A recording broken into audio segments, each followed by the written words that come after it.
आप सभी का स्वागत है एससीएस ऑनलाइन क्लासेस के प्लेटफॉर्म पे।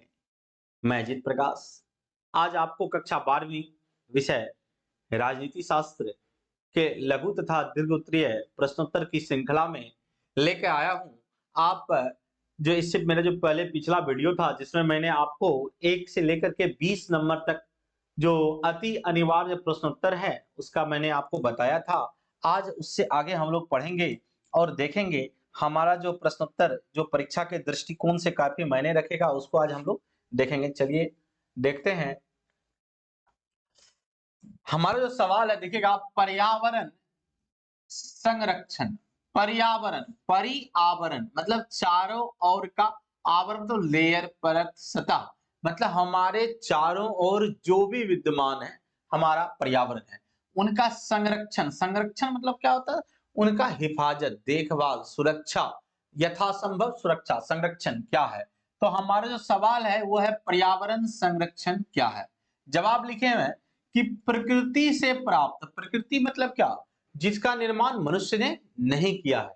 प्रकृति से प्राप्त सभी संसाधन, संसाधन किसको कहते हैं? जो हमारी आवश्यकताओं और इच्छाओं को पूरा करने का क्षमता जिसमें मौजूद हो। तो जैसे कि उदाहरण के लिए हमारा प्रकृति प्राप्त संसाधन में भूमि है, जल है, वायु यानी हवा है, वनस्पति यानी पेड़ पौधे हैं, जीव जंतु है। इनका समुचित, समुचित, सम मतलब जितना संभव हो सके उतना उचित देखभाल करना, उनका सुरक्षा करना हमारा पर्यावरण संरक्षण कहलाता है। ध्यान दीजिएगा आप लोग, मैंने सवाल बताया कि पर्यावरण संरक्षण क्या है। मैंने आपको बताया कि प्रकृति से प्राप्त जितने भी संसाधन हैं, संसाधन जो हमारी आवश्यकताओं और इच्छाओं को पूर्ण करने का मद्दा रखता, क्षमता रखता संसाधन है। जैसे गर्मी लगी, पंखे चला को हम लोग चला दी। पंखा हमारे लिए क्या है? संसाधन है। लिखना है, हम लोग पेन का यूज किए, पेन हमारे लिए क्या? संसाधन है। तो जो प्रकृति द्वारा प्राप्त संसाधन है जैसे हवा, पानी, हमारा जो मिट्टी, जीव जंतु, पेड़ पौधे, जिसका निर्माण मनुष्य ने नहीं किया है, यदि उसका हम जितना संभव हो सके उचित देखभाल ही हमारे लिए क्या हो जाएगा? पर्यावरण संरक्षण हो जाएगा। अगले सवाल में हम लोग जाएंगे, अगला सवाल को हम लोग देखेंगे। अगला सवाल हमारा है कि विश्व बैंक की क्या भूमिका है। देखिएगा, विश्व बैंक की क्या भूमिका है। लिखे कि विश्व बैंक, नाम से ही पता चलता बैंक में हमारा क्या काम होता है। बैंक में हमारा ये होता है कि हम जाते हैं वहां पे खाता खोलते हैं, ठीक है। उसमें क्या करते हैं? पूंजी जमा करते हैं, जो समय के लिए छोड़ते हैं तो हमको उसके बदले इंटरेस्ट भी मिलता है। और बैंक का मुख्य काम क्या? उस पैसे का यूटिलाइज करता है बैंक, जो हमारा जो विकासशील जो लोग होते हैं जो उनको देता है। देखिए, बैंक जो कर्ज देती है ना, वो आपको जो पूर्ण रूप से विकसित है उसको भी देने से परहेज करती है, और जो अविकसित है उसको भी, जो विकासशील, जो विकास की दौर है। क्योंकि आपका व्यापार आगे बढ़ेगा, जितना आगे बढ़ेगा बैंक आपको उस हिसाब से कर्ज इसलिए देती है कि ताकि आप उसको बदले में उसको क्या कहते हैं? इंटरेस्ट पे करते हैं, उसी से उनका जो कारोबार चलता था। मेन काम उसका क्या है कि जो विकासशील लोग हैं, जो विकासशील संस्था उसको वह ऋण प्रदान करती है ताकि वहां से उसको मुनाफा जनरेट होता है। तो अच्छा, कभी भी से ये बैंक चाहेगी कि कोई आपदा आ जाए, जैसे कोरोना एक आपदा है जिससे लोग का जो है जनजीवन अस्त व्यस्त हो जाए? नहीं चाहेगी। क्यों नहीं चाहेगी? क्योंकि यदि आदमी के, पब्लिक के पास पैसा नहीं आएगा तो फिर वो पैसा बैंक में वो डालेगा नहीं, लोन जो दिया वो रिकवरी नहीं हो पाएगा। इस लेकर के ये समस्या होता है। लिखे हैं कि विश्व बैंक की क्या भूमिका है। लिखे हैं कि विश्व बैंक की भूमिका जो है वो निम्नलिखित है। हमारा जो पहला काम है जो है, जो विकासशील देश है, ऐसा देश जो विकास की राह पर है जैसे भारत, उसको वित्तीय सहायता देना। वित्तीय मतलब रुपये पैसे के, उसको क्या करना? सहयोग करना। आगे लिखे हैं रचनात्मक आर्थिक विकास के लिए। रचनात्मक, रचना मतलब होता है निर्माण। कोई भी चीज का यदि फैक्ट्री लगाना हो, कारखाना लगाना हो, बड़े पैमाने पर कुछ करना हो, उसका आर्थिक अर्थ मतलब क्या होता है? अर्थ मतलब ये हो गया कि हमारा जो है, जो हमारी आवश्यकता और इच्छा को पूर्ण करने के लिए जो हमारे लिए जरूरी होता है, उसी में से एक हमारा ये अर्थ है ने, जिसके माध्यम से हम क्या करते हैं? अपनी आवश्यकताओं और इच्छाओं की प्रतिपूर्ति करते हैं। तो हमारा देखिएगा कि साधन जो होता है हमारा सीमित है, आवश्यकता और इच्छा हमारे लिए असीमित है। तो हमारे लिए हम क्या करते हैं कि कुछ ना कुछ हम काम करते हैं, वहां से हमारा अर्थ जनरेट होता है ना, कि वो चाहे पैसे के रूप में हो, चाहे जमीन के रूप में हो, चाहे चावल के रूप में हो या अनाज के रूप में हो, तो ये हमारे लिए ये है। तो लिखे कि रचनात्मक आर्थिक विकास मतलब कोई भी चीज, जैसे फैक्ट्री लगाना हो, कपड़े का फैक्ट्री हो, या हमारे लिए शुगर फैक्ट्री हो, या हमारे लिए जो है कोई स्टील का फैक्ट्री हो, तो ये सब जो तकनीकी या कोई संशोधन करना है, इस सब के लिए तकनीकी सहायता देता है। नहीं, जो भी चीज की हमें आवश्यकता होती है, मान के चलो कि हम यहाँ जो है कोई ऐसा फैक्ट्री लगाना चाहते हैं जिसका निर्माण के लिए जो हमको मशीनरी है, वो हमको सपोज करो चीन से लेना है। तो हमारे पास उतना पैसे नहीं है। तो बैंक क्या करती है, उस मशीन को खरीदने के लिए आपको पैसे जो है पे करती है, कि आप जो है जहां से लेंगे बैंक डायरेक्ट उसको पे करेगी, ताकि आपको वह मिल जाए और आप उसका उपयोग करके आप जो है नए नए वस्तु का निर्माण करके मार्केट में सप्लाई करके जो इनकम करेंगे उसमें से बैंक को न मूल और उसका जो ब्याज है दोनों उसको अदा करेंगे। तो बैंक का काम क्या बताए, पहला काम विश्व बैंक का, जो विकासशील देश है, क्योंकि ये विश्व बैंक है, विकासशील देश को वित्तीय सहायता देगा। दूसरा बताया, यदि किसी को रचनात्मक यानी टेक्नोलॉजी का जरूरत पड़ेगा, उसके आर्थिक विकास के लिए बैंक भी क्या करेगा, उसको टेक्नोलॉजी भी प्रदान करवाएगा। लिखे हैं, जो अंतरराष्ट्रीय व्यापार है उसमें संतुलन स्थापित करेगा। संतुलन स्थापित करने का मतलब यह है कि यदि मान लो कोई देश में किसी चीज का पैदावार बहुत ज्यादा है, किसी देश में नहीं के बराबर है, तो यहाँ का माल लेकर के वहां दे देगा, वहां से जो है इसको टाई अप करा देगा। इंपोर्ट एक्सपोर्ट की बात मैं कर रहा हूँ, इसलिए कर रहा हूँ कि बैंक चाहता है कि जो उसका जिस भी देश को उन्होंने कर्ज दिया है ना, वो आगे बढ़े। इसलिए आगे बढ़े, यदि वो आगे बढ़ेगा तो मेरा जो है मुनाफा भी मेरा जो है आगे बढ़ेगा, उसको और लोन की आवश्यकता होगी और ज्यादा उनको ब्याज मिलेगा। तो बैंक क्या करता है कि आपका जो भी व्यापार में संतुलन है उसको स्थापित करने के लिए वो प्रयास करता है। उसके बाद है पर्यावरण सुरक्षा। पर्यावरण सुरक्षा इसलिए बैंक के लिए आवश्यक है, मैंने आपको बताया यदि आपदा आ जाए, महामारी आ जाए, तो लोग पैसे नहीं दे पाएंगे, तो बैंक को लोन रिकवर नहीं होगा। उसी तरह मान लो कि वैश्विक महामारी के रूप में आप कोरोना को देख सकते हैं, कोरोना आया, सब देश जो है जो अस्त व्यस्त हो चुका था, तो वो लोन रिकवर नहीं हो पाता है। तो इसलिए बैंक हमेशा चाहती है जो पर्यावरण है वो सुरक्षित रहे। तो विश्व बैंक का क्या-क्या भूमिका मैंने आपको बताया। विश्व बैंक का भूमिका मैंने आपको बताया, जो विकासशील देश है उसको जो है वो रुपये पैसे से वित्तीय सहायता देती है, और जो विकासशील देश है यदि उसको रचनात्मक कोई आर्थिकी यदि टेक्निकल यदि कोई ऐसा चीज चाहिए होगा, तो तकनीकी चीज का के लिए भी वो सहायता प्रदान करती है। अंतरराष्ट्रीय व्यापार में संतुलन स्थापित करने के लिए भी वो करती है। उसके बाद जो है पर्यावरण सुरक्षा की ओर भी ध्यान देती है। इन बातों को आप ध्यान में रखेंगे। आइए आगे हम लोग बढ़ते हैं।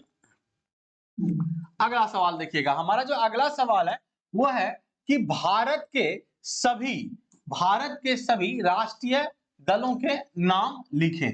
तो लिखें कि भारत के सभी राष्ट्रीय दलों के नाम निम्नलिखित हैं। और हमारा जो पहला नाम है वो है भारतीय जनता पार्टी यानी बीजेपी, दूसरा है भारतीय राष्ट्रीय कांग्रेस, तीसरा है राष्ट्रवादी कांग्रेस पार्टी, चौथा है बहुजन समाज पार्टी, पांचवा है भारतीय कम्युनिस्ट पार्टी, छठा है भारतीय मार्क्सवादी पार्टी, हमारा जो सातवां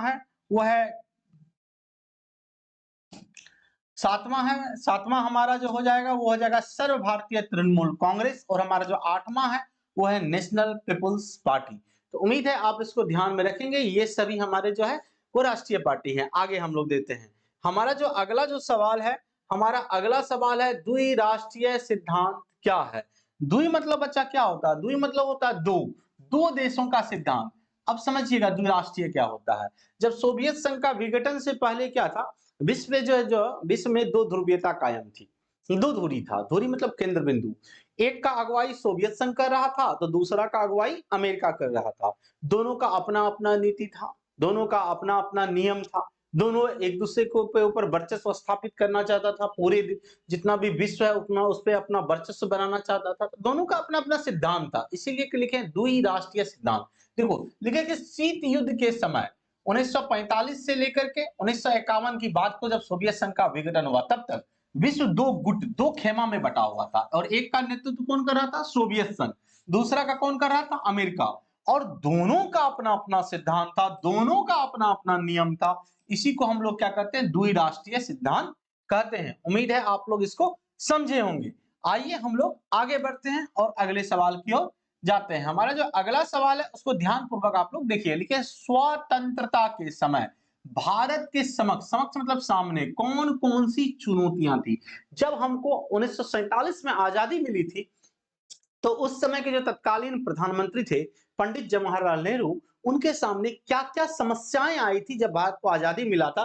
तो हमारे पास देखो आजादी का जहां एक और हमको खुशी था, तो दूसरी ओर बंटवारे का गम भी था। लिखे हैं कि स्वतंत्रता के समय भारत के समक्ष जो है निम्नलिखित चुनौतियां थी, और सबसे बड़ी चुनौती क्या था कि सबसे बड़ी चुनौती थी जो राष्ट्रीय एकता और अखंडता को कायम करना, मतलब देश में जो है भाईचारे की भावना को लाना। क्योंकि मैंने आपको बताया था कि उस समय हमको विभाजन का सामना करना पड़ा था, और उस समय जो है काफी मतभेद चल रहे थे हिंदू और मुस्लिमों में।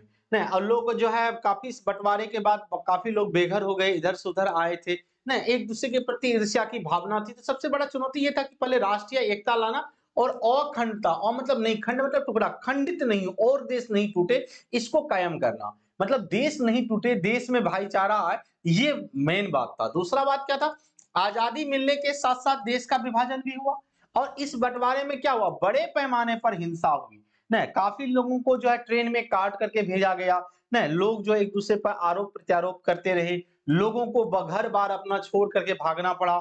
इन लोगों को पुनः से बसाना, नहीं, यह भी सरकार के समक्ष एक चुनौती था। जो लोग हमारे पाकिस्तान से, जो हमारे भाई लोग भाग करके इधर आए थे, उनको भी बसाना बड़ा एक चुनौती था। अगला लिखे हैं कि भारत में क्या है, विभिन्न धर्म है, अलग अलग धर्म है, लेकिन सभी धर्मों के लोगों में भाईचारे का भावना पैदा करना, ताकि धर्म को लेकर के, जात पात को लेकर के आपस में लड़े नहीं, उलझे नहीं।